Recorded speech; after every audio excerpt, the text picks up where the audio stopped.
Chodesh Tov and a good day to everyone. Bez Hashem Mincha is going to be at 5 p.m. Please be on time.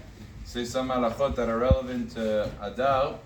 As we know, the halacha says, Mishenichnas Adar marbim b'simcha. There's a mitzvah to increase our simcha in the month of Adar. It's a serious question in the poskim though. Does this apply to the first Adar? We have this year a very unique year that happen all the time. Two Adars. There's Adar Rishon and Adar Sheni, the first and the second Adar. So when the Gemara says Mishenichnas Adar marbim b'simcha, that you're supposed to increase in the celebration, it certainly makes sense that it applies to the second Adar. But does it also apply to the first Adar, that a person is supposed to increase his celebration? It really depends on what the reason of Mishenichnas Adar marbim b'simcha. What's the logic behind the celebration?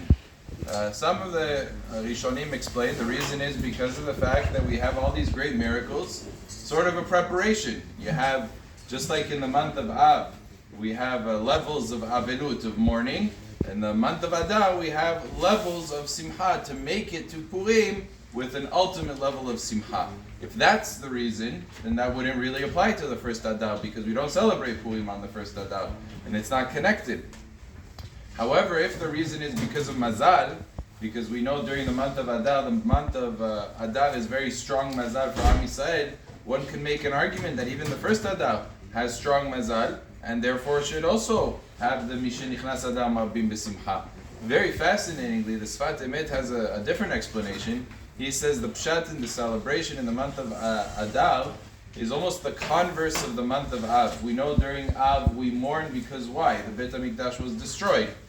In the month of Adar, what used to be in the times of the Beit HaMikdash is they would collect the money, the finances, so that they would be able to finance the korbanot of that year in Beit HaMikdash.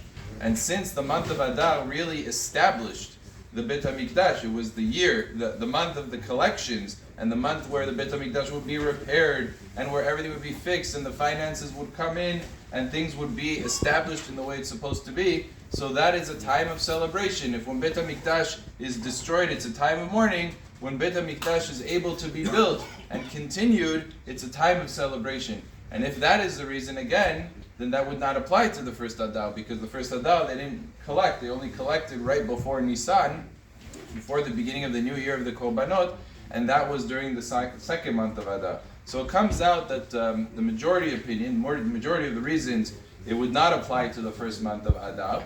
However, there is a k'tzat, there is a little bit of a basis for someone to celebrate and increase the simcha. So a little bit, one is supposed to increase the simcha during the first Adar, although the main increase, the main celebration, is applicable during the second month of Adar. Baruch Adonai le'olam, amen ve'amen.